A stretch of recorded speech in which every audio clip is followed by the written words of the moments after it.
Ushbu mavsumning eng asosiy o'yiniga ham 3 kun qolmoqda. Yangi formatdagi turnirning birinchi g'olibini tez orada bilib olamiz. Finalda yoshi katta va juda tajribali Interga qarshi yosh va mavsumning ikkinchi qismida o'ta yorqin o'yin ko'rsatayotgan Paris Saint-Germain. Ma'lumot o'rinda aytib o'taman, ushbu jamoalar tarixda hali hech qachon to'qnash kelishmagan. Har holda rasmiy uchrashuvlarda, shubhasiz neytral muxlislar uchun final juda qiziqarli uchrashuv bo'ladi. Chunki finalistlar ikkita umuman bir-biriga o'xshamaydigan jamoalar. Boshlashimizdan oldin kichik konkurs. Izohlarda uchrashuvning so'nggi golni kim va nechanchi daqiqada kiritishini yozib qoldiring. Masalan, Markus Thuram 114-daqiqa. To'g'ri topgan obunachiga maxsus sovg'amiz bor. Final uchun PSJning imkoniyatlarini ko'rib chiqamiz. Birinchidan aytib o'tganimdek, 2025-yildan beri PSG juda yorqin o'yin ko'rsatmoqda.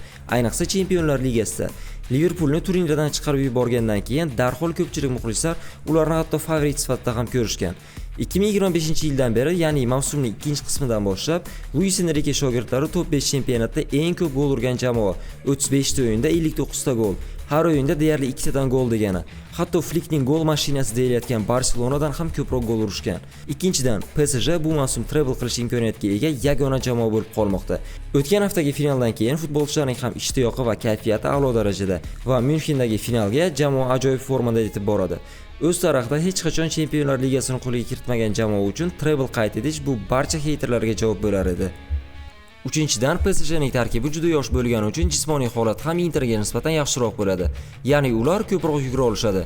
Qo'shimchasiga PSJning zaxira o'rindig'i ham Interga nisbatan boyroq va bir-birini to'ldira oladigan futbolchilar anchagina. Barselonaga Interga qarshi o'yinda aynan shu narsa yetishmagandi. Zaxiradan Gonzalo Ramos, Warren Zaire-Emery, Lee Kang-in, Bradley Barcola yoki Lucas Hernandez maydonga tushib, o'yinga o'z ta'sirini o'tkazishi mumkin. Va PSG Chempionlar Ligasini qo'liga kiritishi uchun so'nggi sabab bu individual kuchli futbolchilar. O'sha darvozabon Donnarumma ham Chempionlar Ligasida juda yorqin o'yin ko'rsatmoqda. Hujumda Desire Doué, Ousmane Dembele va Khvicha Kvaratskhelia har qanday vaqtda o'yinni o'zgartirib yuborishi mumkin. Yarim himoyada oltin to'p uchun da'vogar Vitinha, Fabian Ruiz va juda mehnatkash Joao Neves. Agar tarkib taraflamasi solishtirilsa, PSJning tarkibi ancha nomdor va kuchliroq ko'rinadi. Ousmane Dembele uchun ham ushbu uchrashuv juda muhim bo'ladi. Finalda uning jamoasi g'alaba qozonib o'zini yaxshi ko'rsata olsa, oltin to'p shubhasiz uniki bo'lar edi.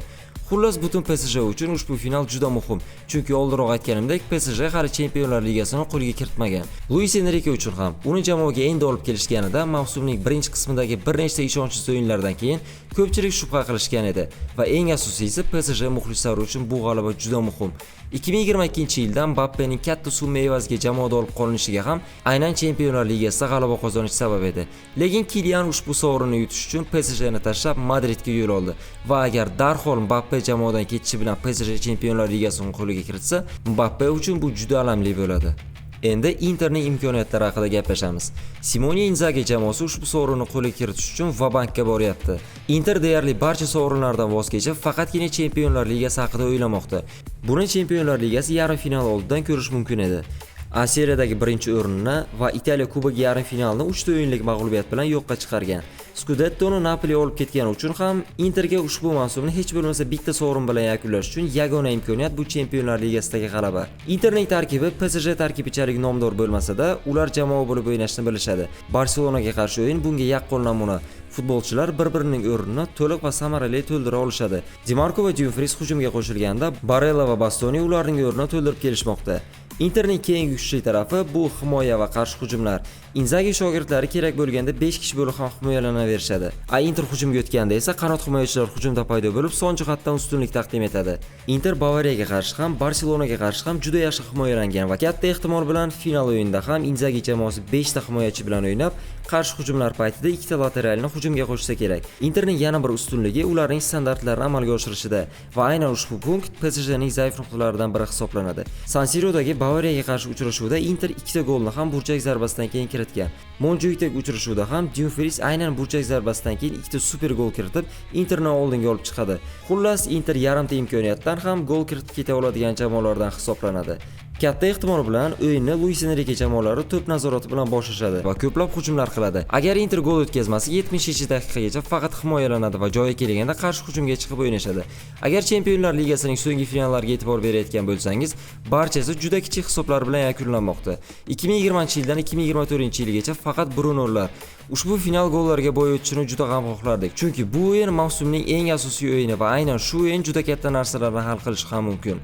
Shaxsan meni fikrimcha, jamoalarning imkoniyati teng, lekin Inter o'z tajribasi evaziga PSJni mag'lub qilishi mumkin. Do'stlar, albatta ushbu videodagi fikrlar hammasi shaxsiy va analitikaga asoslangan. Video sizga yoqqan bo'lsa, like bosing va kanalga obuna bo'lishni unutmang. Ko'rishguncha